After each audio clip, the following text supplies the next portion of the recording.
Hello, friends! My name is Bryson from the Walla Walla YMCA Child Development Department. Today I'm here to start reading a Geronimo Stilton book. Some of you might know Geronimo Stilton. He's a mouse that loves to go on adventures and write about them. These were some of my favorite books when I was a kid, and I haven't read one in a very long time, but I think this is the first one that I read. It's called The Lost Treasure of the Emerald Eye. So we're going to enjoy this together. I'm going to read half of it this week, and then I'll read the other half. I'll come back in a couple weeks. Alright, let's get started. Guess we better introduce the characters. So this one here is Geronimo Stilton. It says he's a learned and brainy mouse, editor of the Rodents Gazette. This one is Thea. She's Geronimo's sister and special correspondent at the Rodents Gazette. This is Trap Stilton, an awful joker, Geronimo's cousin and owner of the store Cheap Junk for Less. And this is Benjamin Stilton, a sweet and loving 9-year-old mouse, Geronimo's favorite nephew.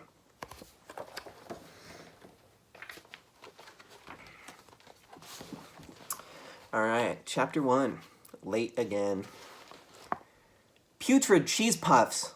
It was 9 o'clock, and I, Geronimo Stilton, was late for work again. I rolled out of bed in a minute and was dressed in 2. Pretty fast, considering I'm really not a morning mouse. Cheese slices! I hate Monday mornings, I grumbled while brushing my teeth with cheddar-flavored toothpaste. Then I hurried downstairs, stumbled over my tail, and tumbled all the way down to the door. Thump, thump, thump. So much for being quiet as a mouse. The streets of New Mouse City, the capital of Mouse Island, were as noisy as ever. I guess everyone was late, just like me.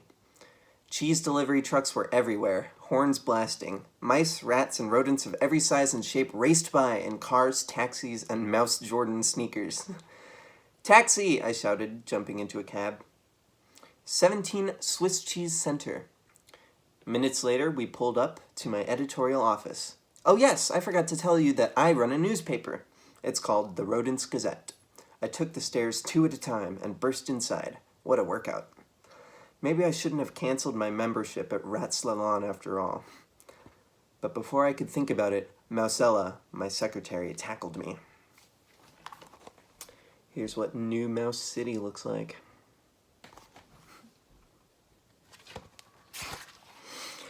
Mr. Stilton, finally, she cried, her glasses dangling off one ear. There is a crowd of rodents waiting to see you. The designers, the printers, the mouse who works at the water cooler, and the editor-in-chief wants to speak with you immediately. I headed to my desk. Mousella followed.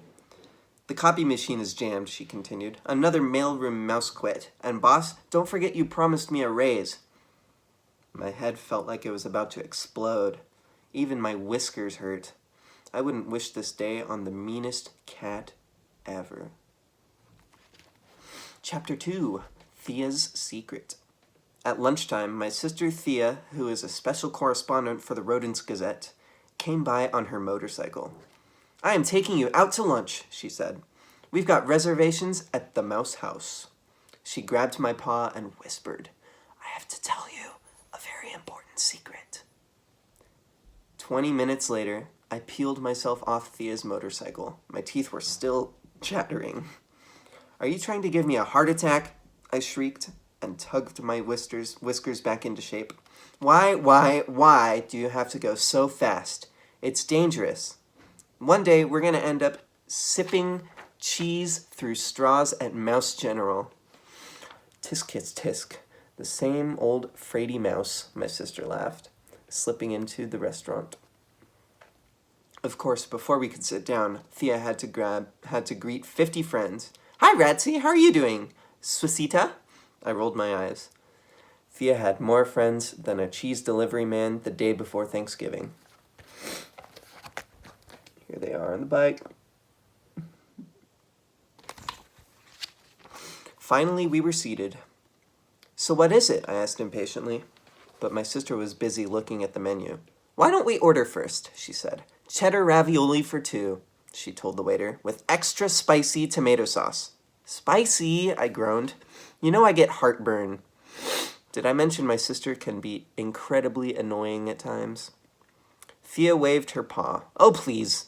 You could use a little spice in your life. Besides, you'll have to get used to eating all sorts of food on our trip, she whispered, winking at me. Trip? What trip? I asked. Shh, shh. Do you want everybody to know? She said, pinching my tail. Well, what are you talking about? I hissed. Thea glanced around. Hold your whiskers. I think the waiter may be spying on us. He looks a little suspicious, she said. Who on earth would want to spy on us? I cried. My head started to pound. If you only knew, my sister replied, looking very mysterious. I clenched my fists. I couldn't take it anymore. I climbed onto my chair and screamed, What are you talking about? Everyone stared.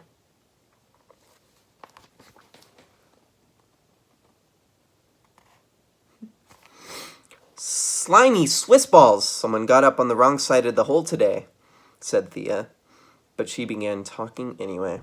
I found a map of an island showing the spot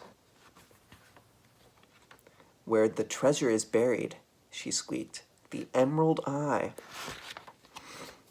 This picture of the map.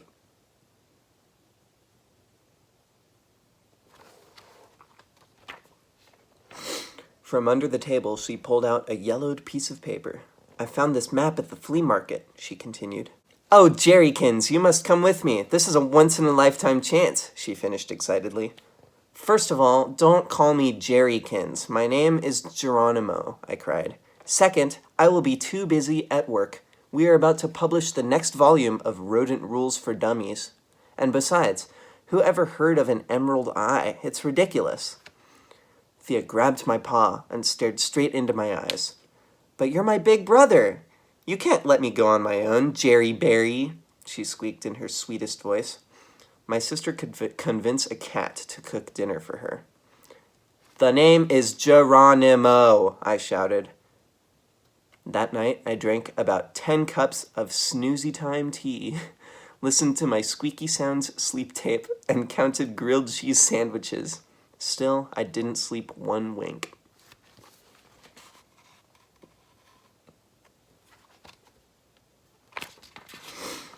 Chapter 3, Cheap Junk for Less. The next day, we went to the harbor. So, Jerrykins, promise you'll come with me? You're not going to let me sail off all on my own, insisted Thea. Don't call me Jerrykins, I cried. The name is Geronimo. Here's one thing you should know about my sister. When she gets an idea in her head, it sticks, like a mouse in a glue trap. Before I knew it, I had promised to go with her on a ridiculous treasure hunting trip. And as every respectable mouse knows, a rodent's promise is nothing to joke about. Chewy cheese bits, shouted Thea, breaking into a dance. Then Thea showed me a boat belonging to an old retired sea captain. It was the color of cheddar, extra sharp, my favorite. The ship's name seemed to be a good sign, too. The Lucky Lady. My sister stared at the ship. Then she winked at me. You know, 2 sailors are really not enough for this boat, she said. Do you know who else could come with us? Trap! He says he's an expert sailor. My memories of my cousin Trap, Stilton, also known as Pushy Paws, were not very good. When he was young, he was a real nightmare. Trap, I sputtered. But Thea, don't you remember when he tied my tail up in a knot? I had to wear the same pants for a week. And what about the time he dyed my whiskers with that purple grape juice? But as I said, when my sister gets an idea in her head, there's no stopping her.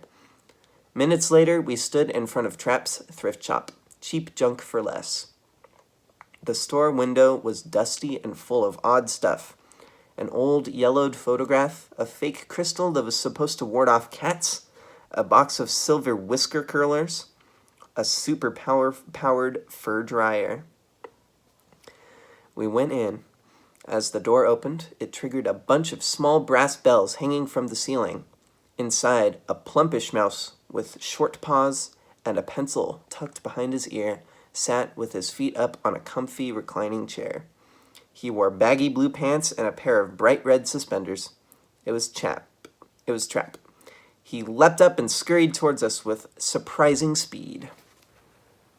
There he is. "Well, I'll be a mouse's uncle," he shouted, crushing my paw into his. "Long time no see. You two are always together, huh? Like cream and cheese. So what's up? Want to buy something?" "Let me tell you right up front, no discounts, not even to relatives. Cash only," he shouted in our ears.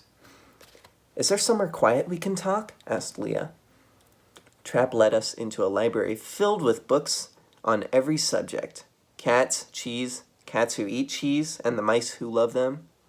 The air smelled musty, as if the windows hadn't been opened since Christopher Columbus discovered Mouse Island. All of a sudden, we heard a horrifying sound. "Meow!" Thea and I leaped up in the air. "Cat!" we shrieked together. Trap rolled around on the floor in a fit of laughter. "Ha ha ha," he sputtered. "That's no cat, it's just a tape recording. It comes on automatically as soon as someone enters the library. Pretty cute, don't you think?" "Adorable," squeaked Thea, rolling her eyes. "Well, it does keep rat burglars away, and slimy sewer rats, too," smirked Trap. I wonder if I could take out a patent on it," he added. I could just hear the wheels turning in his tiny mouse-sized brain. "I could make a bundle," he mumbled, his eyes shining. Then he turned back to us. "So anyway, what are you two looking for? I don't have very much time to shoot the cheese. I'm a very busy mouse, you know," he added with pride, puffing up his fur. Trap listened to Thea's plans with half-closed eyes. But I could tell that he was interested because his tail started to twitch when she mentioned the emerald eye. "Okay, I'll join you," he agreed.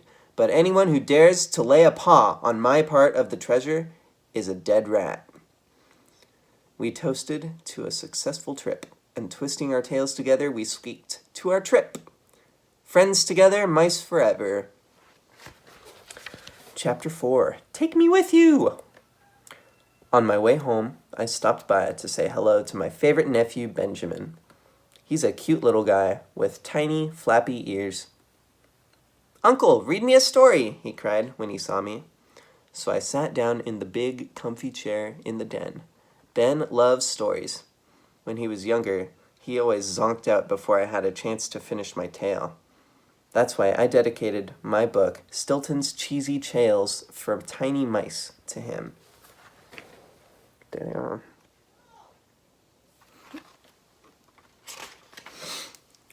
To Ben, I wrote, "May you stay awake long enough to finish this book. Today I can hardly believe my little nephew is already 9 years old. I remember when he was just a squeaky little thing, drinking cheese sauce from a baby bottle." "You're going on a trip?" Ben asked when he heard about my plans. "Oh, please, please, please take me with you, Uncle. I can be your assistant. I can carry your notebooks, and I can sharpen your pencils with my cat-tooth pencil sharpener," he pleaded. "Sorry, Ben," I said, ruffling his fur. "Maybe next time when you're a little older." Then I laid my right paw on my heart and tugged at my whiskers with my left paw. This is a salute that we mice use on special occasions. It means that the hearts of two mice who love each other will always stay connected.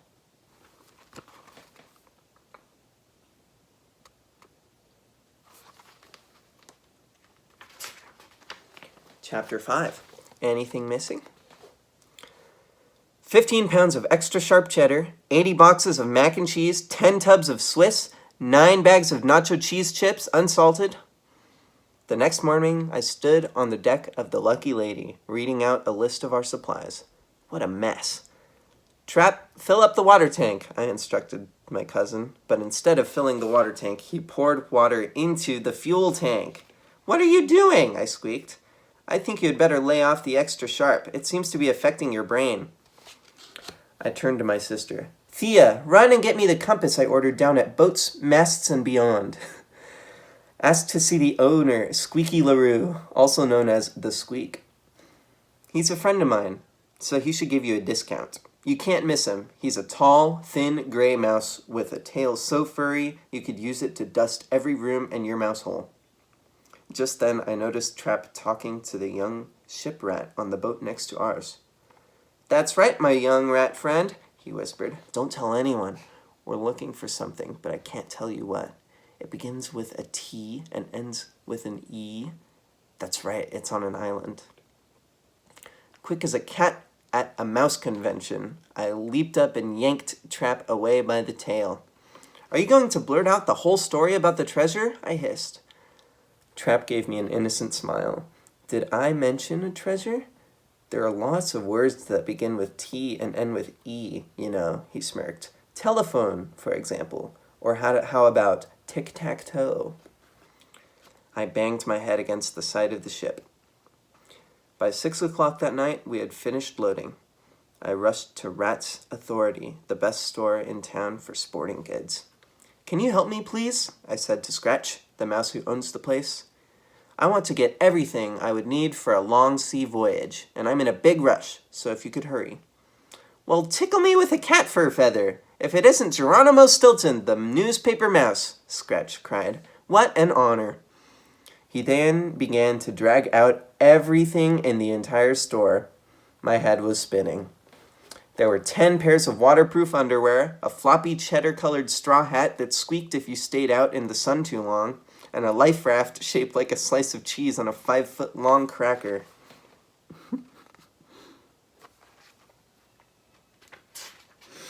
"I also need a suitcase," I said to Scratch, "or better yet, a big trunk." "I've got just the thing for a sharp mouse like you, Mr. Stilton," he remarked, his eyes gleaming. "Follow me." He led me to the back of the store, where he unlocked the door to a small room. Then, like the famous magician Harry Ratini, he lifted a silk cloth with a flourish. There stood a trunk as tall as a circus mouse on stilts. It was covered in bright yellow leather that glowed in the dark. It was as wide as the giant from Rat and the Beanstalk, and as long as the line for cheese Danish at the bakery on Sunday morning. "Isn't it a beauty?" asked Scratch. I nodded and carefully lifted the lid. "Holy cheese! You could fit a sumo mouse inside." I spotted several coat hangers made of cheesecloth and a whole shelf just for hats. There was a shiny cat-tooth comb and a wire brush for tough whiskers. The trunk also had a space for office supplies: paper, pens, paperweights, a tiny, tiny secret compartment, you name it. "I'll take it," I squeaked. "I knew you would like it, Mr. Stilton. This is the real deal," he beamed, running his paws over the trunk. "It's just the thing for an adventurous seagoing mouse such as yourself. Wish you could take me along." Geronimo Stilton, fearless sailor of the high seas, I thought. Had a nice ring to it. I just might enjoy this trip after all.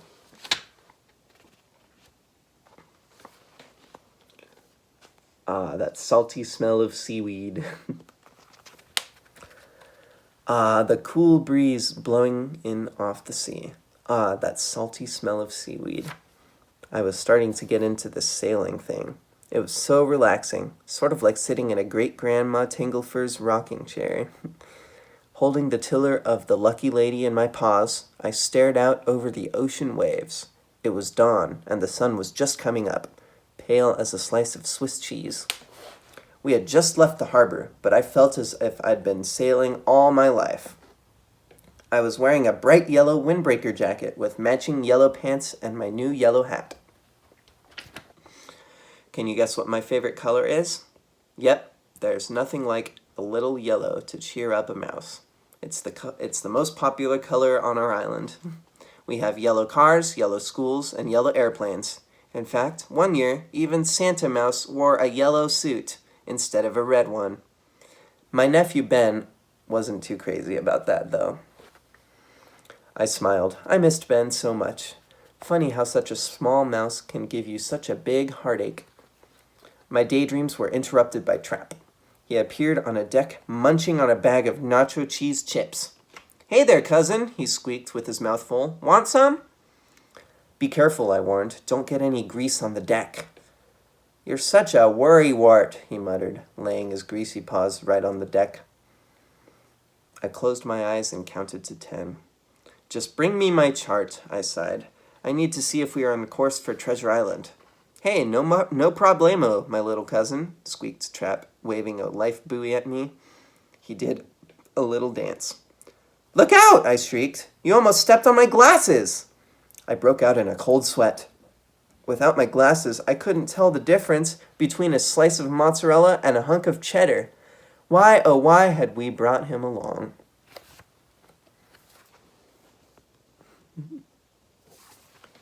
Chapter 7, I think? Fresh clams, anyone? It was evening, and the red sun sat on the ocean like a cherry on top of a piece of cheesecake. Up in the sky, white, fluffy clouds of whipped cream floated around. What a delicious view, I sighed. But just as I was beginning to enjoy it, I heard a mouse screaming. Yowie! That rotten stove is trying to kill me! It was my cousin's voice. Thea and I rushed to help him. What happened? What is it? We squeaked together. Trap was leaping around on one paw. This rotten stove keeps jumping up and down like a teenage mouse at a Wild Whiskers concert, shrieked my cousin, massaging his toe. I burned my paw with the clam sauce. He slumped onto the padded sofa to check out his toe. Maybe you two can set the table at least, Trap continued. While you've been up on deck enjoying the fresh air, I've been busting my tail down here. He closed his eyes and yawned. Must I do everything? I gave the clam sauce a good sniff as Thea mixed it into the pasta. Now I know why in medieval times they poured boiling oil on our enemies from the castle walls, whined my cousin. He cradled his burned paw protectively. Why, Trap, I didn't know you were so cultured, I remarked, filling my plate. My cousin smirked. What culture? I got that from a cartoon on TV, he scoffed. You can find everything on TV, you know? Yes, of course you can, I answered absent-mindedly. I was sniffing at the sauce again. Are you sure these clams are fresh? What do you mean fresh? Of course they're fresh, Trap insisted. Cross my heart. It's just that they smell sort of like a skunk at a cheap perfume counter, I offered.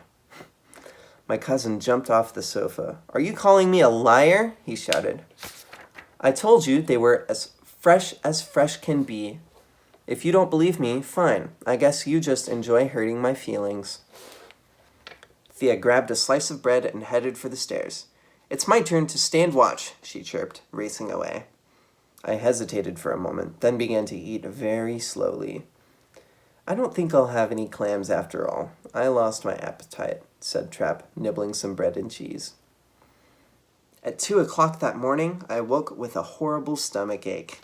I dashed to the bathroom, my glasses dangling off my snout.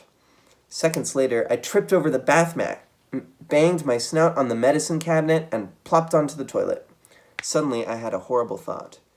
Could it be the clams that had made me sick? Just then, the bathroom door opened wide. Looking half asleep, Trap peered into the bathroom. Then he covered his nose with both paws. What are you up to? Building some kind of stink bomb? He coughed. Thea, woken up by all the noise, joined us. She sized up the situation in an instant. Spit out the truth, Trap, demanded my sister. Where did you really buy those clams? My cousin was silent. He stared down at the carpet. Well, I bought them in the fish department at the frozen food counter, he confessed with a guilty look. Frozen? I squeaked. But you told me they were fresh clams.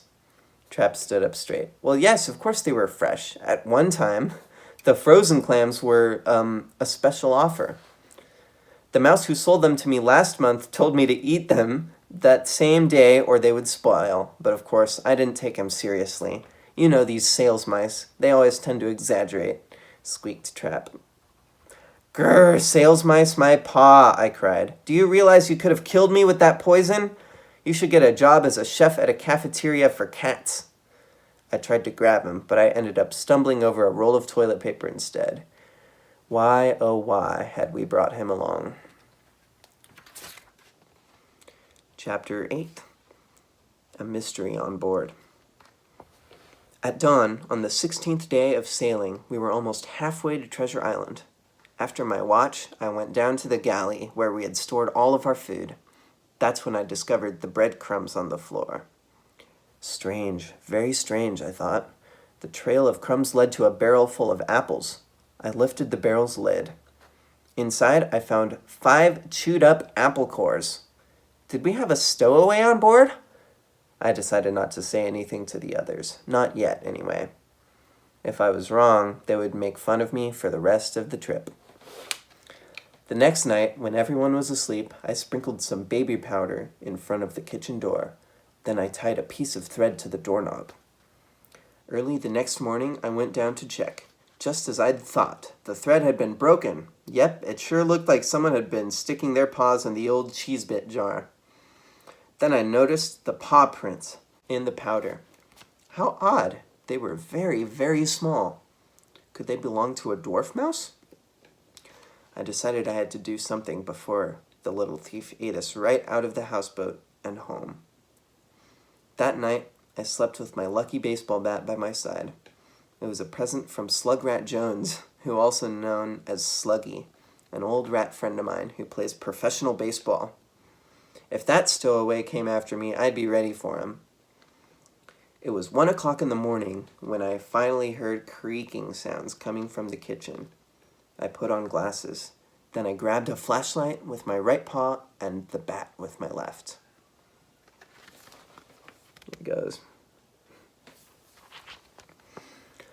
When I got downstairs, the sneaky thief was opening the fridge. I tiptoed toward him and switched on the light. Aha! I cried, ready to strike. Then my mouth dropped open. Can you guess who it was? It was my nephew, Benjamin, happily munching on a cheesy chew. Hello, Uncle, he squeaked, flinging his paws around my neck. He kissed me on the tip of my snout. Aren't you glad to see me? But why? But how? But when? I mean, what are you doing here? I stammered. I promised to make myself useful, he cried. I'll sweep the deck, fold your clothes, stack your hats. Did you know I am a champion stacker? I got an A+ in stacking at Little Tales Academy when I was in kindergarten. And I'll be your secretary, too, so when you go back, you can write a wonderful book. There was only one thing to do. I gave him a giant mouse hug. I love you very much, Benjamin, I said, and I am very glad you are here. Chapter 9, Mouse Overboard. It was 11 o'clock at night, and I was standing watch at the helm. Everything all right, Geronimeister? Asked Thea. It would be even better if you didn't call me Geronimeister, I squeaked. It was getting colder. Was the weather going to change? I lifted my snout to look at the clouds, but just then the boat tipped and the boom hit me on the back. Before you could say, grilled cheese on rye, hold the tomato, I was knocked overboard. I didn't even have a chance to squeak. The boat sailed away from me as I floundered in the waves. Fortunately, Thea had seen me go over. Mouse overboard, she shrieked. Immediately, all the lights came on, and the lucky lady turned toward me. Trap switched on a searchlight. Help! Over here! I cried, waving my paws. The waves were throwing me up and down like a Ratty Ann doll in clothes dryer. The cold water seeped into my fur. My teeth began chattering so hard I thought they would bounce right out of my mouth. There he is, I heard someone shout. Suddenly, I was flooded with light. They had spotted me. Benjamin threw me a line, but I couldn't catch it. Then I felt a strong paw grab me by the ears. It was Trap! Come on, cousin, grab hold of my tail, he screamed. He dragged me back to the lucky lady. Ben and Thea lowered a rope ladder. Splat! I spat out a spray of water and opened my eyes. Trap was jumping up and down on my stomach. He's alive! He's alive! Cried my cousin.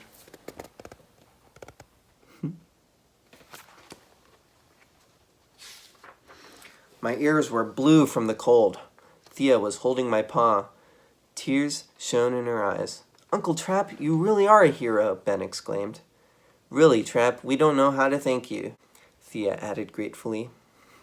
Trap was blushing. Oh, it's nothing, Rattlings. Just another day for me. Don't mention it, he shrugged. He strode away, whistling the theme song from his favorite TV show, X-Mouse. What a character. Trap pretends to be tough, but he is really a total softie. In fact, I'd say he's just as soft as my Aunt Ratilda's homemade cream cheese. Alright, this will be the last chapter for today. This is called A True Sailor Always Knows What to Do. On the morning of the 32nd day of sailing, I woke up with a start. "Wake up, Jerrykins!" Thea shouted in my ear. "There's a storm out there!" Still half asleep, I slipped on my coat and followed Thea up to the deck. The sky in the east was dark with big black clouds. "Go and lower the sails, Thea." "No, wait a minute. Leave the smallest one up. That way the boat will hold the seas better," I said. Maybe sailing wasn't such an easy thing after all. "I'd better get Trap," I told my sister. "He's a true sailor. He'll know what to do." I left Thea at the helm and went below to search for my cousin. The boat was being tossed about by the churning waves, which kept growing bigger and bigger. I opened the door to Trap's cabin. My cousin was huddled in the bunk under the covers. "Trap, the lucky lady is taking on water. We don't know what to do," I shouted, shaking him. I don't know either," he mumbled, rolling his eyes. But, I sputtered, tossing my hat on his bed. "I thought you knew everything about the sea. Didn't you say you were once the captain of a ship?" In answer to my question, my cousin sat up with a jolt and threw up right into my hat. "Holy cheese!" I screamed, leaping away from the bed. I fell against Trap's closet. A book fell out. I stared at the title. "Learn how to sail in 800 easy lessons." A horrible feeling gripped me like a mousetrap in a fully stocked kitchen. I grabbed the book. A bookmark was stuck at page 11. Lesson number 3. Sails come in many different colors. Try to pick one that will make you smile. "Smile?" I choked. "You'll be lucky if you can still eat soft cheeses when I'm through with you," I screamed at Trap. He had crawled back under the covers. "I'll deal with you later," I called as I rushed back outside. Waves as high as Mount Everest were pounding onto the deck. Each time the bow of the ship hit a wave, the boat sank lower. Then it would pop up again, this time tilted in the other direction. Trap wasn't the only one feeling seasick. I lurched over to my sister and gave her the bad news about our seriously truth-challenging cousin. For a minute, she looked as if she'd seen a cat, but she quickly got a grip. "Who needs him anyway?" she squeaked, flipping her tail over her shoulder. What a mouse, that sister of mine. A first-rate rodent for sure." The wind was getting stronger and stronger. Its high-pitched whistle could have called every dog in the world. "Moldy mozzarella, this is no storm. This is a hurricane," I thought, nervously tugging the fur on the top of my head. What rotten luck to be caught by a storm just now. We had only 2 or 3 more days before we would hit Treasure Island. Each time the boat rocked, I could hear my seasick cousin moaning down in his cabin. Serves him right, I thought. It seems Trap had accidentally forgotten to mention he was never the captain of a ship. He was a cook. Night came, and things got even worse. We couldn't make out the direction of the waves in the dark. The lucky lady rocked back and forth like my Uncle Nibbles dancing at a family wedding. We were soaked through to our tonsils. Dawn came, and the sea was still raging. Suddenly, disaster struck. A gust of wind tore down the mast. The lucky lady tilted on its side, and water began to flood in. We were sinking! And that's where we'll stop for today. Right in the middle of the action. All right. I'll see you guys next week. I hope you enjoyed that.